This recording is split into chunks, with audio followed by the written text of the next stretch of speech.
ایک لطیفہ سنو. 1981 میں پہلی مرتبہ میں حج کو گیا تو بامبے کے میرے ایک دوست تھے, ہم دونوں اور ہماری دونوں گھر والیاں, ہمارا 4 کا ہم نے گروپ بنایا, ایک کمرہ لیا مکہ مکرمہ. ہم نے اپنی دونوں نے مل کر بیویوں سے کہہ دیا کہ دیکھو تمہیں لڑنا نہیں آپس, کیونکہ حج کے موقع پر اگر لڑائی ہو گئی زندگی بھر رہے گی, ختم نہیں ہوتی, اور حج میں اگر ملا پر محبت ہو گئی تو زندگی بھر محبت رہتی. تجربہ ہے. تو ہم نے ان سے کہا تمہیں لڑنا نہیں, اور یہ کہا کہ دیکھو لڑائی ہوتی ہے 2 ہی مسئلوں میں, کھانا پکانے میں اور برتن دھونے میں. بس اگر تمہارا جی نہ چاہے تو ہم سے کہہ دو, کھانا ہم پکا دیں گے, برتن ہم دھو دیں گے. وہ ہم نے ہاتھ نیچے کر لیا, ان کا ہاتھ اوپر کر دیا. خیر گاڑی چلتی رہی. ایک دن دونوں نے ایکا کیا اور دونوں نے ہم سے کہہ دیا ہم آج کھانا نہیں پکا. انہوں نے سوچا کہ یہ دونوں جانتے تو نہیں کھانا پکانا, دیکھو کیا کرتے. تو دونوں نے کہا ہم کھانا نہیں پکائیں گے. تو ہمارے دوست تھے آدم بھائی, انہوں نے کہا مول صاحب کیا کریں گے؟ ارے میں نے کہا ابھی میں کرتا ہوں, چلو نیچے اترو. بازار گئے, وہاں لمبے لمبے پاؤ ملتے ہیں, ایک آدمی ایک ہی پاؤ کھا سکتا ہے, 4 پاؤ لیے, ہم 4 تھے. اب مکے کی مرغی کا تو حال اللہ بہتر جانتا ہے. تو میں نے کہا مچھلی کا ڈبہ لو, کھول کر کے گرم کر کے آدھا ان کو دیں گے آدھا ہم کھا لیں گے. اب جو مچھلی کا ڈبہ خریدنے گئے تو اس پر لیبل لگا ہوا ہے المذبوح علی طریقۃ الاسلام, اسلامی طریقے پر ذبح کیا ہو. مچھلی کے ڈبے پر یہ لیبل لگا ہوا. تو ہم نے دکاندار سے پوچھا کہ بھائی ماذا, یہ کیا چکر ہے؟ تو اس نے اپنے ملک کی لاج رکھنے کے لیے یہ کہا کہ یہ کسٹم میں گدھے بیٹھے ہوئے, مسئلے وسلے جانتے نہیں ہیں, ان کو یہ آرڈر ہے کہ کھانے کا گوشت کے قبیل کی کوئی چیز ذبیحہ کے بغیر نہ آئے یہاں. تو اب اگر یہ مچھلی پر لیبل نہیں لگائیں گے تو کسٹم والے ملک میں آنے ہی نہیں دیں گے. اس لیے بیچاروں نے یہ لیبل لگا کر کے ڈبے بھیجے ہیں تاکہ کسٹم والے گدھے آنے دیں. یہ اس نے تعویل کی اور اس نے جو بھی اپنے ملک کی لاج رکھی ہے. مجھے تو اس لطیفے میں یہ سمجھانا ہے کہ کبھی مچھلی کے ڈبے پر یہ لیبل ہوتا ہے المذبوح علی طریقۃ الاسلام, تو یہ سب المذبوح علی طریقۃ الاسلام ہے, یہ آج کے سلفی. وہاں سعودیہ میں پیٹرول نکلا اور وہ تو اوریجنل سلفی ہے, کیونکہ امام احمد سے حنبلیت بھی چلی اور امام احمد سے سلفیت بھی چلی. اور یہ تو کل گزشتہ تک اپنے ہر ان کا عالم اپنے آپ کو اشعری لکھتا تھا. ماتریدی یہ کبھی نہیں رہے. کیوں؟ حنفیہ کے ساتھ ان کی اللہ واسطے کی دشمنی ہے ازل سے ابد تک.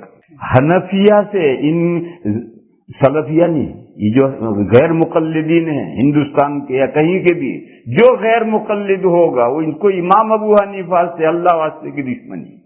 بس وہ ماتریدی تو ہو نہیں سکتے. اور امام ابو الحسن اشعری شافعی تھے اور ان کے ڈانڈے فقہ میں ملتے ہیں.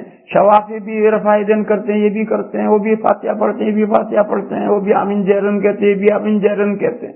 تو علم کلام میں بھی اشعری بن گئے. تو سارے اشعری اپنے آپ کو لکھتے تھے. اب انہوں نے دیکھا کہ اب تو سلفی بنے بغیر ریال نہیں مل سکتا, تو لیبل لگا دیا المذبوح علی طریقۃ الاسلام. اب وہ سعودیہ والے بیچارے دھوکے میں پڑ گئے. وہ سمجھے کہ یہ بھی ہمارے ہم سلفی جیسے یہ سلفی ہیں, ارے تم ہو تو سلفی ہو رہے ہیں, یہ سلفی ہو رہے ہیں. تو اصل مسئلہ میں یہ سمجھا رہا تھا کہ اہل حق کون ہیں؟ ادھر 3 ہیں, ان میں سے کوئی ایک ہو, ادھر 4 ہیں, ان میں سے کوئی ایک ہو, دونوں جمع ہوں گے کمپلیٹلی اہل حق. اور اگر ادھر سے اہل حق میں ہے, ادھر سے اہل باطل میں سے ہے تو کریلا نیم چڑھا, یا اس کا برعکس ہے تو کریلا نیم چڑھا. اور ادھر بھی اہل باطل میں سے ہے اور ادھر بھی اہل باطل میں سے ہے, تو اس کا کوئی شمار و قطار ہی نہیں. اس کا کوئی شمار و قطار نہیں, ادھر بھی باطل ہے ادھر بھی باطل میں سے ہے. اس لیے اس مسئلے کو میں نے بتلایا کہ آج جو ہے یہ سلفیت غلو والی سلفیت, اور دارالعلوم دیوبند نے اپنے نصاب میں تینوں کو جمع کیا ہے. کیوں؟ تینوں برحق ہیں. وہ تینوں برحق ہے, تینوں پڑھو. کہ فقہ میں بھی چاروں پڑھاؤ, چاروں پڑھاتے ہیں. دارالعلوم دیوبند میں چاروں پڑھاتے ہیں. جب حدیث پر بحث ہوتی چاروں ائمہ کے اقوال بیان کرتے ہیں, کس کی کیا دلیل ہے, کس کا کیا جواب ہے, سب کچھ بیان کرتے ہیں. تو یہ تینوں پڑھاتے ہیں, ادھر چاروں زیر بحث آتے ہیں. بس میرے بھائیو سنو, 2 باتیں, آخری بات سنا رہا ہوں, سنو. میں سب سے پہلا سلفی ہوں اور میں اشعری بھی ہوں, میں ماتریدی بھی ہوں. یہ تینوں برحق ہیں. بھئی یہ کس طرح سے دونوں جمع ہو گئے؟ دیکھو, اللہ کی تمام صفات کو میں مانتا ہوں, جو قرآن و حدیث میں آیا سب صفات کو میں مانتا ہوں. قرآن میں 2 جگہ آیا ہے